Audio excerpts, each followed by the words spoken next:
Hey friends, I had a lovely day today. We went up to Santa Fe and saw a string quartet, a Brentano quartet. They're fantastic. Um, and one of the things that almost stood out to me the most, because I took my 5 year old, my wife and I took our 5 year old, and she was really attentive and I think really with the music all the way through, I would say up through intermission and up through just maybe the first movement of the piece after intermission. And then it became a long time to sit still. But I was reminded of how fantastic and how important an exercise it is for kids, especially, to sit still for long periods of time and do something that stretches their attention span. I did a lot of that as a kid because I grew up in a musical household, so I was going to operas from a very young age, and now sometimes I was getting to watch my dad on stage, which made it, kind of fun. But as a kid, eventually the novelty of that wears off too, and you're like, oh, okay, now we're just in this opera again. But I do remember there was a kind of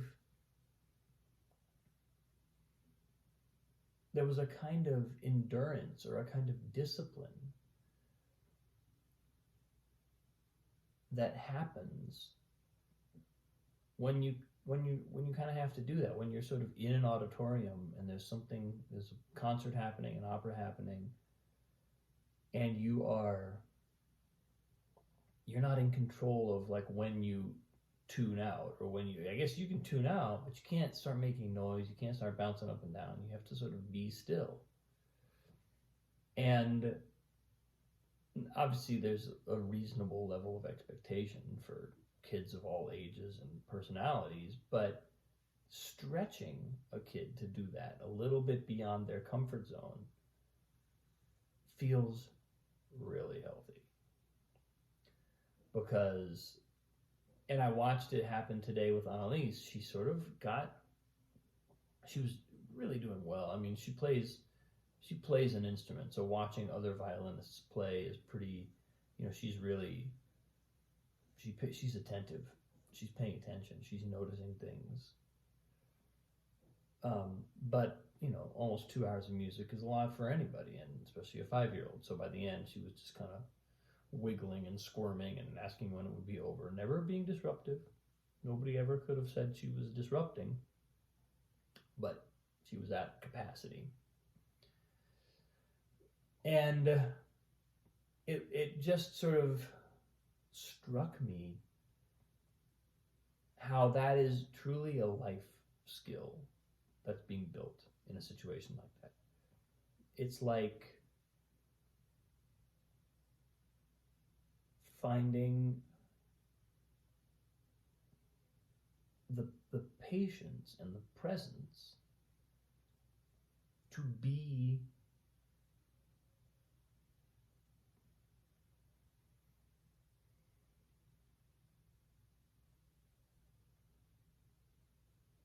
present.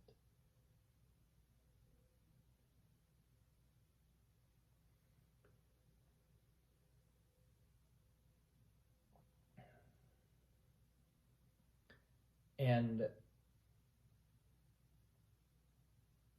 I think it's also really healthy for adults. It's really healthy for me. It was really great for me to be in that room and just to listen to the music and to listen to the three different composers. We heard Mozart, Shostakovich, and then Mendelssohn. To hear these different periods of music coming at me, feel my way into the harmony. It was really, really cool.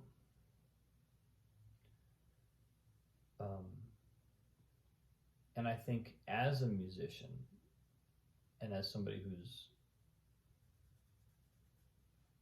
spent so much of my life now invested in music and devoted to music,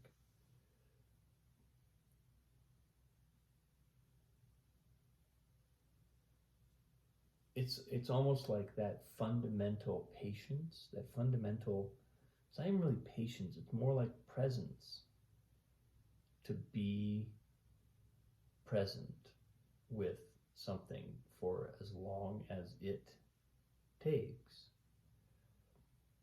It's almost like the most important element. You know, and it goes against a lot of our kind of cultural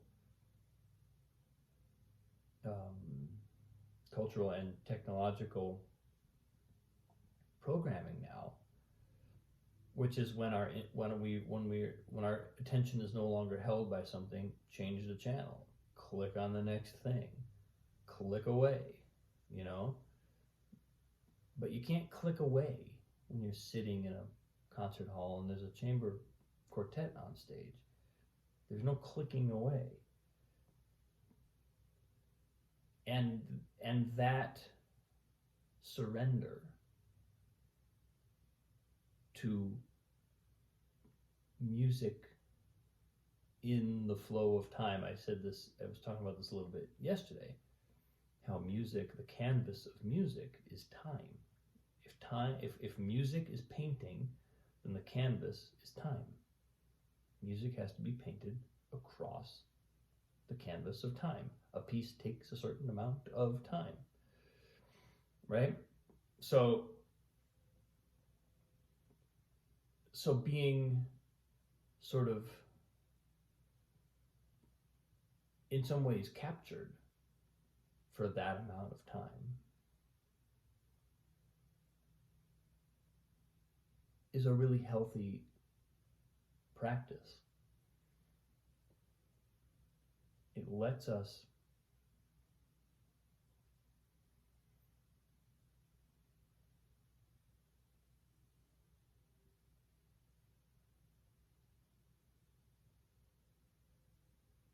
it's like sitting in meditation, especially as a as a beginning meditator, when sitting still for 30 minutes.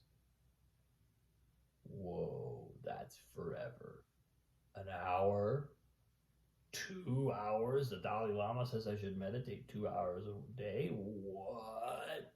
That's 1/12 of my day.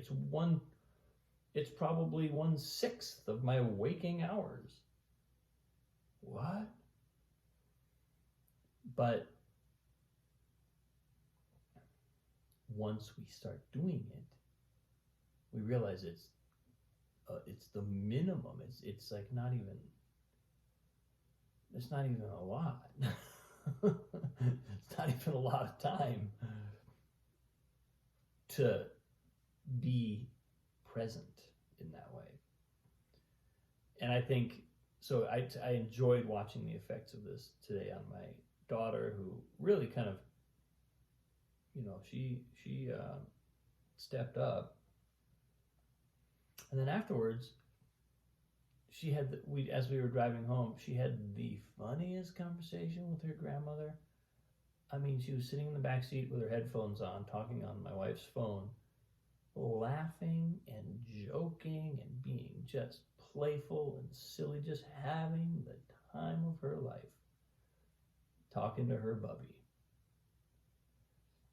And I almost got the sense that there was a kind of like an increased presence and increased awareness. And it's just so remarkable. It's so powerful to have a kid going through those experiences and to watch a kid being shaped by those experiences. It's pretty cool. But doing things where we can't click away, I think, is my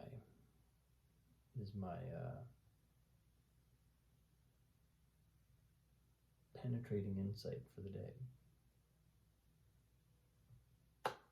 That's where I am today, folks. I'm tired, so I'm going to bed. I'm going to click away from this day. I'm going to click on tomorrow. Thanks for watching. I appreciate you. Have a wonderful day. See you soon.